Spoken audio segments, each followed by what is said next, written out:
शुरू अल्लाह के नाम से जो बड़ा मेहरबान निहायत रहम वाला है। अस्सलाम वालेकुम मेरी प्यारी यूट्यूब फैमिली, कैसे हैं आप? I hope doing well. मैं हूं आपकी दोस्त Rashida Umar and you're watching love flame. आज भी एक बेहतरीन और मज़ेदार सी रेसिपी के साथ आपकी खिदमत में हाजिर हूं, तो मेरे साथ रहिएगा। मेरी दुआ है आप जहां भी रहें हैप्पी रहें, खुश रहें और हमेशा अच्छे हेल्दी खाने खाते रहें। आज जो आपके साथ रेसिपी शेयर करने जा रही हूँ वो कर देगी तमाम डेजर्ट्स की छुट्टी और बहुत ही आसानी से झटपट भी बन जाती है। बहुत ही टेस्टी बनती है, इतनी टेस्टी बनती है कि प्लेट साफ हो जाएगी लेकिन आपकी नीयत नहीं भरेगी। इंशाअल्लाह ताला ये खाकर आप केक भूल जाओगे और जब भी मेहमान आएंगे तो यही डेजर्ट बनाओगे। तो चलिए आइए रेसिपी स्टार्ट करते हैं। सबसे पहले मैंने यहाँ पर 2 तरह के बिस्किट ले लिए हैं, जिसमें मैंने एक लिया है टक बिस्किट। आज की हमारी ये रेसिपी बनेगी मीठी और नमकीन, बहुत ही टेस्टी सी। तो रेसिपी को मिस मत कीजिएगा। जी हम यहाँ पे बिस्किट को हम अच्छी तरह से चूरा कर लेंगे। आपने इसको बिल्कुल बारीक बारीक चूरा कर लेना है इस तरह से। ये देखिए ये बिस्किट बहुत सॉफ्ट होता है तो हाथों की मदद से आसानी से इसका चूरा हो जाता है। ये देखिए बस अब इसको साइड पे रखेंगे हम और अपने दूसरे बिस्किट को लेंगे। दूसरा बिस्किट यहाँ पे मैंने कैंडी बिस्किट लिया है। पहले हमने थोड़ा नमकीन बिस्किट लिया था, तो अब हम लेंगे मीठा। ये मुझे बहुत पसंद है इसलिए मैंने आज कैंडी बिस्किट का इस्तेमाल किया है इस रेसिपी में। इसको हम इस तरह से पीस लेंगे अच्छी तरह और इसका भी अच्छा सा चूरा बना लेंगे। इन बिस्किट्स को अब हमने रख देना है साइड पे और एक बाउल ले लेना है। इस रेसिपी को बनाने के लिए हमें सिर्फ 1 गिलास दूध की जरूरत होगी। इंशाल्लाह ताला 1 गिलास दूध से ही हमारी मजेदार सी रेसिपी बनकर तैयार हो जाएगी। यहाँ पे मैंने हाफ कप चीनी का डाल लिया है। अगर आपको चीनी ज्यादा पसंद है तो आप इसकी क्वांटिटी को बढ़ा सकते हैं, अगर कम पसंद है तो इसकी क्वांटिटी को कम कर दीजिएगा। उसके बाद मैंने 2 टेबल स्पून इसके अंदर डाला है कोको पाउडर और 1 टीस्पून इसके अंदर जाएगा कॉफी पाउडर।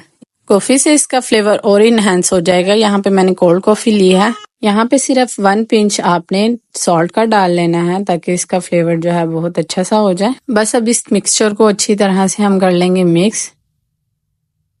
रेसिपी अच्छी लग रही हो तो लाइक कर दीजिएगा और कमेंट सेक्शन में अपनी राय का इजहार जरूर कीजिएगा कि आपको रेसिपी कैसी लगी और इसको ट्राई जरूर कीजिएगा। इंशाल्लाह ताला ये आपको बहुत पसंद आएगी। और अगर मेरे चैनल पर नए हैं तो फौरन से मेरे चैनल को सब्सक्राइब कर लें। शुक्रिया। अब इस मिक्सचर के अंदर हम कॉर्नफ्लावर डाल लेंगे 3 टेबल स्पून। पहले हम थोड़ा सा डालेंगे और इसको अच्छी तरह से मिक्स कर देंगे। आपने इसको इतना फेंटना है कि इसके तमाम अज्जा जो हैं वो इसके अंदर अच्छी तरह से मिक्स हो जाएं।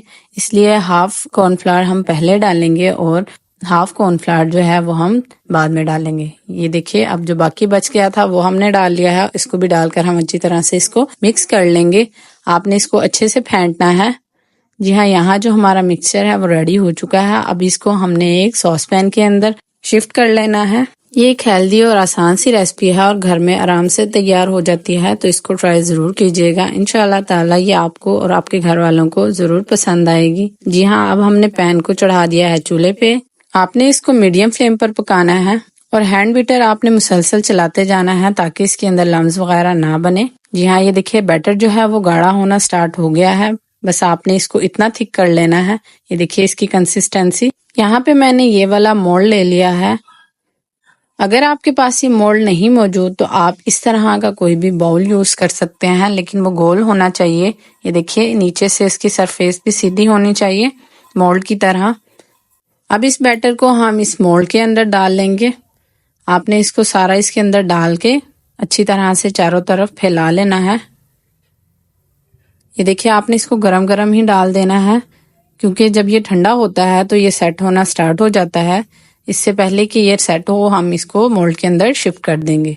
इस बैटर को आपने तकरीबन 2 घंटे के लिए फ्रिज में रख देना है और इसको सेट होने देना है। इतना हमारा जो बैटर है वो सेट हो रहा है। हम अपने रेसिपी के दूसरे स्टेप की तरफ चलते हैं। यहाँ पे मैंने एक बाउल के अंदर तकरीबन 1 कप के करीब क्रीम ले ली है, जो कि व्हिप क्रीम है। इसको हम अच्छी तरह से व्हिप करेंगे। इसको हम तकरीबन 5 से 6 मिनट के लिए व्हिप करेंगे। ये देखिए जब तक कि इसके अंदर ये पीक ना आ जाए।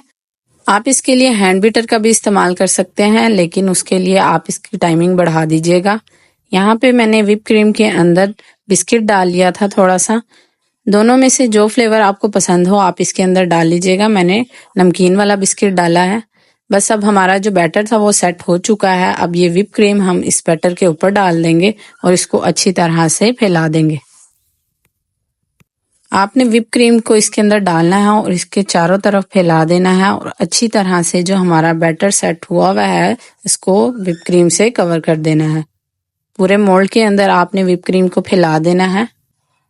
बस जी, व्हिप क्रीम जो हमारी है वो अच्छे से इसके ऊपर कवर हो चुकी है। अब हम इसको भी रखेंगे रेस्ट के लिए तकरीबन 1 घंटे के लिए।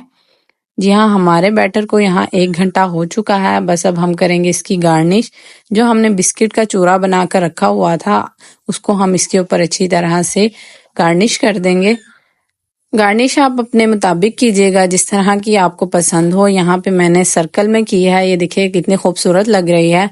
इंशाल्लाह ताला ये टेस्ट में भी उतनी ही मज़ेदार होगी। इंशाल्लाह आपको ज़रूर पसंद आएगी, तो ट्राई ज़रूर कीजिएगा। माशाल्लाह माशाल्लाह, हमारा जो केक डेजर्ट है वो रेडी हो चुका है। ये बहुत ही यमी बना था और सबको बहुत पसंद आया था। तो इस रेसिपी को ट्राई ज़रूर कीजिएगा और मुझे दुआओं में याद रखिएगा। और अगर अभी तक चैनल को सब्सक्राइब नहीं किया तो फौरन से चैनल को सब्सक्राइब कर दें। तो बेल आइकन को प्रेस करना मत भूलिएगा ताकि मेरी रेसिपीज जल्द से जल्द आप तक पहुंचे और आप टेस्टी और मज़ेदार सी रेसिपीज से महरूम ना रहें। और रेसिपी अच्छी लगी हो तो लाइक कर दीजिएगा और कमेंट सेक्शन में अपनी राय का इजहार ज़रूर कीजिएगा। बस जी, अब मुझे दीजिए इजाज़त। इंशाल्लाह ताला नेक्स्ट रेसिपी में मुलाकात होगी। तब तक के लिए अल्लाह हाफिज़ and stay tuned for more recipes.